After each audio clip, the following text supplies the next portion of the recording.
If you have a Bible, why don't you come with me to the Gospel of Luke and chapter 13, and we're going to begin in verse 10. Just to give a little bit of context for what we're about to read, Jesus is about to heal a woman, but the problem is he does it on the Sabbath day. And the Sabbath day is a Jewish day of rest. There was all kinds of strict regulations for what kinds of work could not be done on the Sabbath, and healing and miracles was one of those things that was prohibited. So a religious leader is about to get angry with Jesus, and Jesus has a conversation with him, and I believe that this word is going to speak to us right here, right now. So Luke chapter 13 and verse 10 says, "Now he, Jesus, was teaching in one of the synagogues on the Sabbath. And behold, there was a woman who had a spirit of infirmity 18 years and was bent over and could in no way raise herself up. But when Jesus saw her, he called her to him and said to her, 'Woman, you are loosed, you're set free from your infirmity.' And he laid his hands on her, and immediately she was made straight. She straightened up, and she glorified God. But the ruler of the synagogue answered with indignation because Jesus had healed on the Sabbath. And he said to the crowd, 'There are 6 days on which men ought to work. Therefore come and be healed on them, and not on the Sabbath day.' The Lord then answered him and said, 'Hypocrite, does not each one of you on the Sabbath loose his ox or donkey from the stall and lead it away to water it? So ought not this woman, being a daughter of Abraham, whom Satan has bound," think of it, "for 18 years, be loosed from this bond on the Sabbath day?' And when he had said these things, all his adversaries were put to shame, and the multitude rejoiced for all the glorious things that were done by him." I want to use this story to ask us a question today. Does a life have meaning? Not because I don't feel confident in the answer. I know that the answer is yes, but I want to ask us the question in hopes that we will all ask ourselves another question. That since a life does have meaning, what lengths am I willing to go to in order to see that meaning unlocked and move forward? What am I willing to do and perhaps not do? What am I willing to say and maybe not say in order that I would see the meaning of somebody's life unfold? One of the greatest summaries of the meaning of our lives has been said like this, that the chief end or the primary purpose of man is that they should glorify God and enjoy him forever. I love that God wants our lives to showcase his glory. That means that we would be mirrors who reflect his goodness and his generosity, his power and his peace, and ultimately his love. And in being vessels who receive and relay the glory of God, we then together enjoy him infinitely. Now, in order for somebody to step into that life, and more importantly, to step into that eternity, it requires those of us who have already entered in to play a significant role and to make a difference. That's what Jesus came to do and to teach. He came to make it possible for every single human to step into the true meaning of their life. You see, the ancients, they thought it was in religion and philosophy. The moderns, they think it's in knowledge and humanism. But Jesus actually showed that it's in relationship. Through relationship with Jesus, we receive a life that echoes the glory of God and where we enjoy him forever and completely. And Jesus wants that relationship with every single person, especially those who think they are undeserving of that relationship. Because Jesus sees everybody as a child of promise. And here's what I mean by that. There's a really awesome thing that Jesus calls this woman in the story. He calls her a daughter of Abraham. And the way the New Testament teaches us to understand being sons and daughters of Abraham is that we are children of promise. You see, Abraham and Sarah, medically speaking, they could not have a child. So when they did have a child, it was only because God had promised it to them.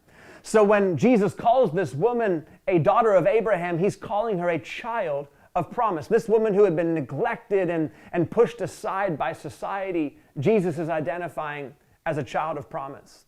And that has two different undertones to it. The first is origin, and the second is future. Because Jesus is both the beginning and the end. He's the Alpha and the Omega, and that applies not only to the cosmos and to time, but that applies to your life as well. Jesus is the beginning and the intended destiny of every single human being. So in regards to origin, in regards to beginning, being a child of promise means that promise is your parent. Or better said, the promiser is your parent.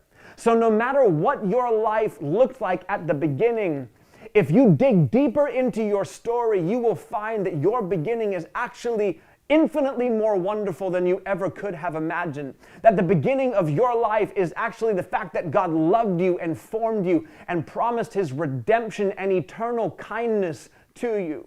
Promise is your origin. The promiser and his promises to you is where you come from. So no matter what the middle of your story looks like, nothing can change the fact, nothing can erase your DNA that says you are a child of promise. Promise is your past, but promise is also your future. When Jesus called this woman a daughter of Abraham, he was declaring that he believed she had what nobody else thought she had, which was a future and a hope and a purpose. Everything was working against this woman. She had been stuck one way for 18 years, completely incapable of changing her circumstance. The language in the text is so emphatic. She could in no way raise herself up. And that wasn't just physically, that was socially, that was probably mentally and emotionally.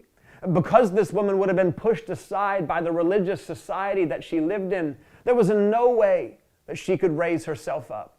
And if you cannot raise yourself up, you cannot move yourself forward.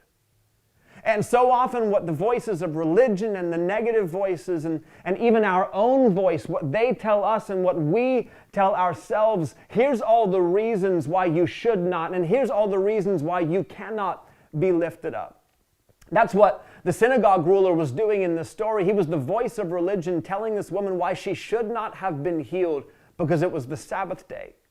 And what many people do when they begin to hear that voice whisper to them, here's why you're unworthy, here's why you're illegitimate, here's why you shouldn't, and here's why you can't, they begin to sink back down to where they were. But here's the deal. You cannot allow any voice to tell you that you should not be who Jesus has already told you that you are. You see, whether or not this man believed this woman should have been healed didn't matter. She was. Whether or not he thought Jesus should have healed her didn't matter. He did. Jesus did for her what she could not do for herself. She could in no way raise herself up, but Jesus raised her up because that's what Jesus does.